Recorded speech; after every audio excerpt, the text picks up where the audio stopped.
Have you been wondering what's going on in the housing market like everybody else in the world?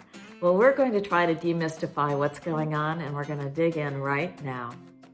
I am Susie of the Susie and Sunny team, and I am Sunny of the Susie and Sunny team.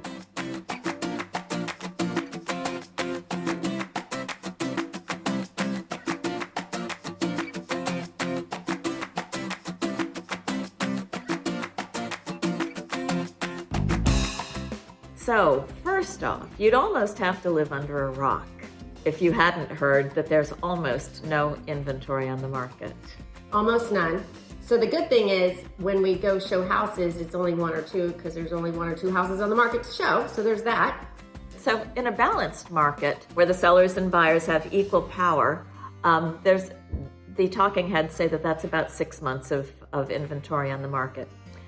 So with less than 1 month of inventory, clearly this is a seller's market. So how do you compete in a seller's market? Sometimes it feels like buyers are running after the ball like a bunch of 4-year-olds playing soccer. No offense, no defense. So we're going to give you some of our feet on the street keys to making sure that you've got a good, strong offense when you're buying. As you're preparing, you decide it's time to buy your home. So first and foremost, you call one of us and we'll help you and we'll go in with a game plan. The first thing I always like to address is your lender. And this can be a touchy subject because no one likes to talk about financing. No one likes to do, that's just the boring part of buying a house, is turning that paperwork in and finding a lender. What Susie and I have experienced when submitting offers is we have found that when you use a local reputable lender, your offer is stronger. And the reason being is listing agents also work in this market and they're also aware of lenders' reputations.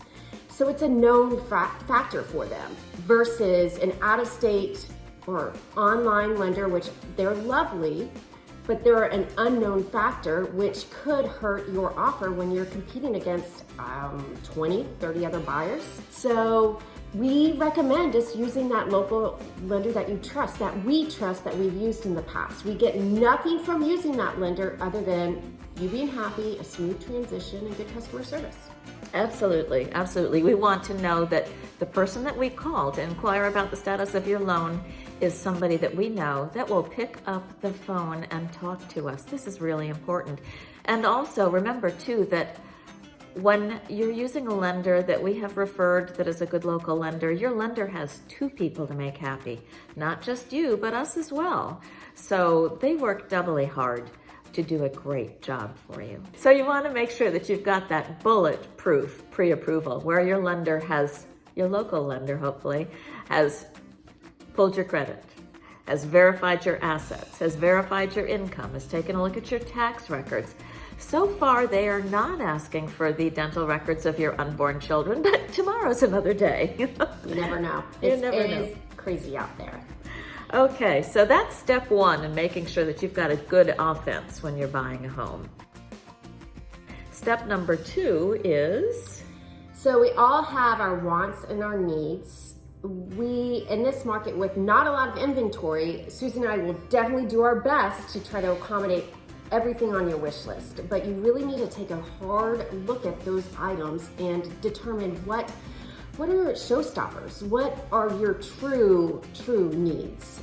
You may have to compromise more than you have in the past if you've purchased a home in the past, just because there's just not a lot of homes to choose from. Yeah, there isn't a lot of homes to choose from. So you need to know what are your gotta-haves and what are the things that you can be flexible on, because that's going to make your pool of available properties that much larger. So after you buy this home, what can we expect about home prices? Do we expect that there's going to be a bubble in the housing market?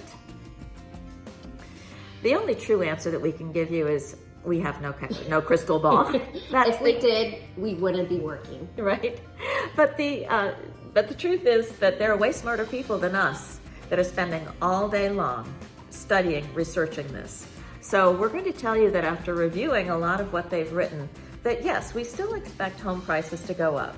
We do not expect a bubble, but we do expect home price acceleration to pull back a little bit. So So make sure that you understand that this home that you buy today is not going to be worth 25% more next year. We're not expecting that kind of appreciation.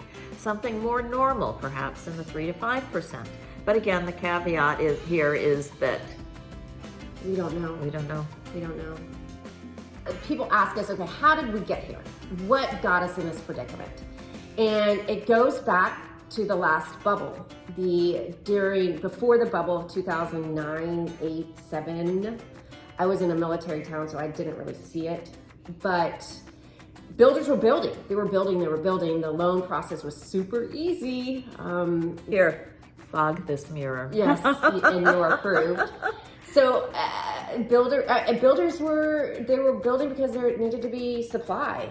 After the bubble of 2009, they stopped for a while, and then they became more just cautious in building. And couple that with an increase in lumber. I just spoke to the builder that built my house, and he said he's building a house down the street. It's cost him double in lumber. Same floor plan. The builder's slowing down the cost of lumber, and that the inventory has decreased since 2009. Yeah, I've heard the number that there are over 4 million building units that were not done between the Great Recession and now. So that's 4 million units that have not reached the market.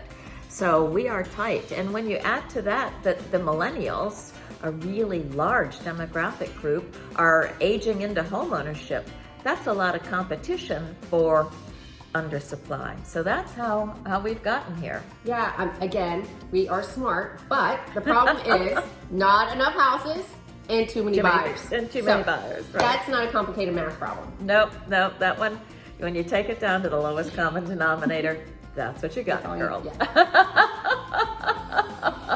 So our best advice, go in with a plan. Go in with a plan. And trust your agent. I know it's hard, but Susie and I know, live, breathe, sleep, walk, everything real estate, especially now, because it's tough out there. So you need to find someone that you trust and go in with a plan, and you will find that house. Just may not be on your timeline. And believe me that we want nothing more for our clients than for them to have a wonderful, happy, fulfilling experience and to be just excited. We find that our buyers feel just beat up by the process. Yeah, just give me the house, I'm over it. And I want to tell you that we're there with you. I mean, there have been times when we've shed tears over a client losing multiple offers as well. So let's team up, let's go give it our best shot, let's go in with a plan, and let's do this. Yes, and you will laugh a little bit along the way. That's true. We are a little goofy, aren't we? Okay, so that's it from Susie and Sunny. Thanks so much for tuning in today. Take care.